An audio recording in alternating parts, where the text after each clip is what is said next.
When we talk about the rise and fall of minimalist fashion brands, the value they provide to their customer base is an essential factor because, at the end of the day, that is the only thing setting them apart from their competition, right?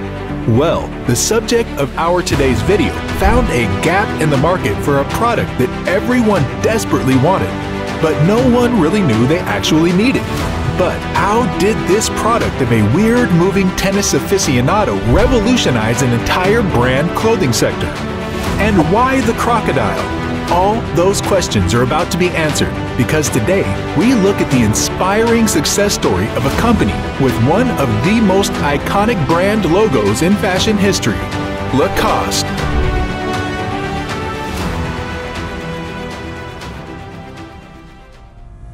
Meet Rene Lacoste, an offspring of the French aristocratic society. Belonging to an influential and wealthy family in the region of Bordeaux, he was anything but underprivileged. Owing to his family fortune, Lacoste was never under any obligation to earn. All his free time he translated into cultivating and nurturing his passion for tennis. He wouldn't spare any chance, and his obsession with the sport grew to the point where it began to alienate his father. He's intelligent but an underachiever, alienated from his parents, has few friends.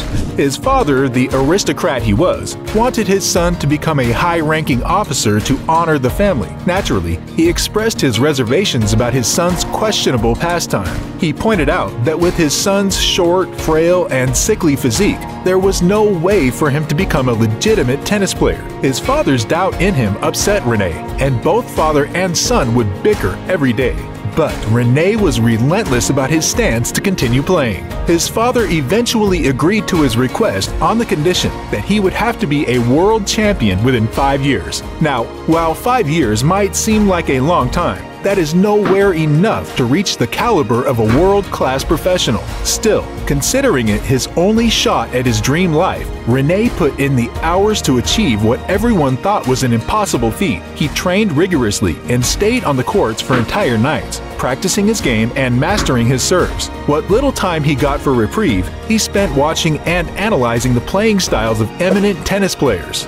They'll all play tennis together. Tennis was his life, and there existed nothing outside of it. The sport had fully consumed him. But what does this have to do with the legendary fashion brand that carries his name?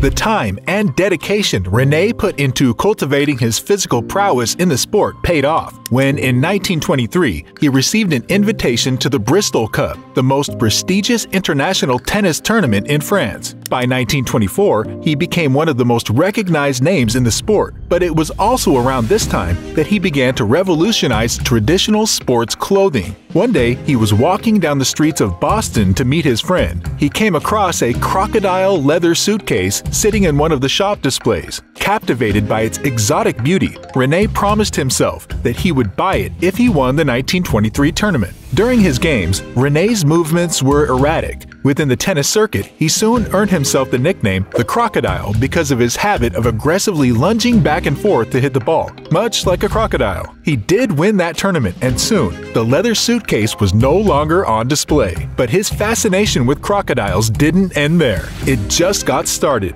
How much do you know about crocodiles, Bond? A few days after the tournament, one of Rene's closest friends, Robert George, gave him a crude drawing of a crocodile with its mouth open and triangular scales running down its back. The graceful contours and the simple elegance of the image captivated him so much that he had the emblem sewn onto his blazer pocket.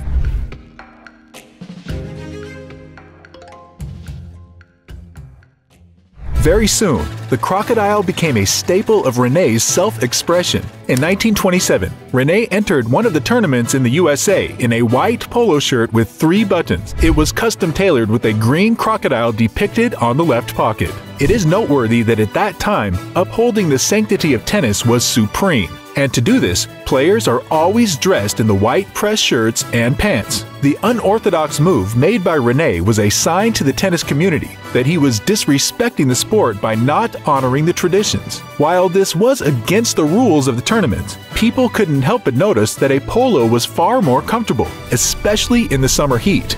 I know, but I would feel much more comfortable. While some people took offense at Rene's attire, even going as far as trying to disqualify him from the tournament, others saw the appeal in his dress. Many people began to adopt Rene's style, adding their emblem. Take, for example, the Ralph Lauren pony or the American Eagle. Some went even further and copied the crocodile completely. Litigation with the Chinese company Crocodile Garments lasted 10 years until the court ordered the plagiarist to change their logo. Rene wasn't too happy with other people taking up his idea, but after the popularity of the shirts grew inside the tennis circuit, he began to see the bigger picture. Playing his last tournament in 1933, Rene retired from tennis to found a new clothing brand that coyly adopted his surname. The Lacoste brand was born. Together with the knitwear magnate André Gillier, they commercialized the Lacoste polo shirts, and this was only the beginning of a very lucrative business.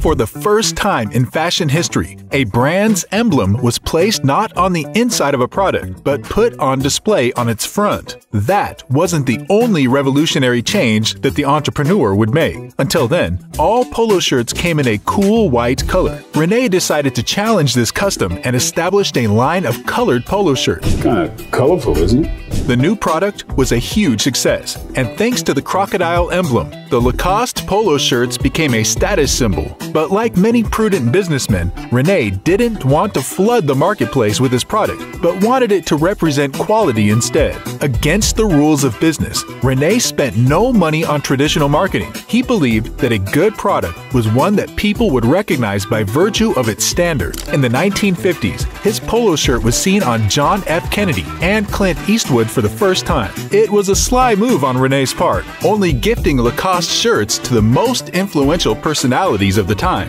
In this way, not only would people recognize his product, but they would come to associate it with prestige. This marketing stunt was a huge success, and within weeks, the brand's popularity skyrocketed. And instead of spending millions on advertising, all it took was a few strategically delivered gifts. People flooded the stores to get their hands on this status symbol.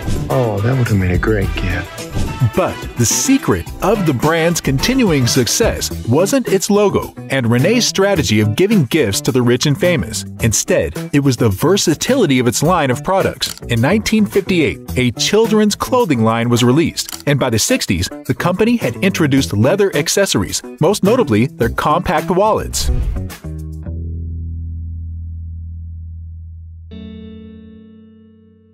By the end of the 60s, Rene's old age was beginning to take a toll on him, and he couldn't keep up with the intricacies of the business. So the Lacoste enterprise came under the watchful eye of his son, Bernard. Bernard had supported his father throughout his business venture and even pitched in some ideas that opened up new revenue streams, such as the production and sales of footwear. Bernard would continue the tradition of introducing new product lineups, and in the 70s, the company saw its highest peak. Think of it as a family tradition. He introduced perfumes and watches, whose quality is uncontested even today. At the time, the preppy style had just come into fashion. Students of prestigious universities and colleges would emphasize their status by dressing exquisitely. They wore plaid pants, diamond wool vests, loafers, and Lacoste's iconic polo shirts. But Lacoste polo shirts were becoming more and more mainstream, and eventually, by the 90s, they were cheap polos you could purchase at Walmart. Usually, when a company's sales go up, it has played its cards right. But this wasn't the case for Lacoste. You see, Lacoste didn't sell polo shirts. They sold a mark of prestige, and when they hit cheap department stores, anyone could get their hands on them. Anything familiar to most people is what will receive the least attention. Lacoste couldn't sell the exclusivity anymore, and with the rise of newer and more prominent brands taking over the fashion industry, there was no way Lacoste could keep up if they followed this itinerary. By the end of the 90s, the Crocodile was ousted from the competition, and the Lacoste family hit an all-time low. At one point, Bernard even contemplated selling the company for a small fortune, but didn't, as the company symbolized the family's honor. What do you mean you don't want to sell? Instead, with a joint decision from the board of directors, Bernard launched a line of new products. Christophe Lumière, a fashion designer from Saint Laurent, became the brand's creative director. He established a product line that appealed to younger audiences, and the idea instantly became a success. Lumière had essentially brought exclusivity back on the shelves.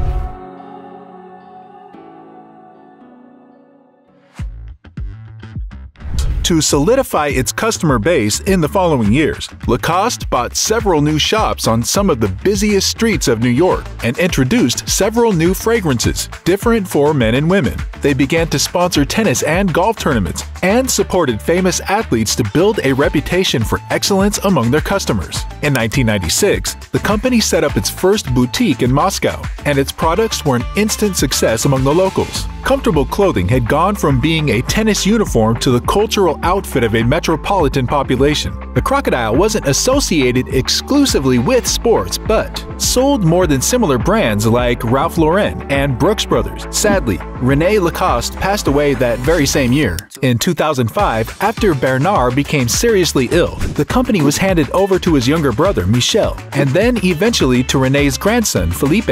Each of them contributed a new line of products to the company, while also adhering to the brand's heritage of versatility and aesthetics. It comes down to aesthetic preferences.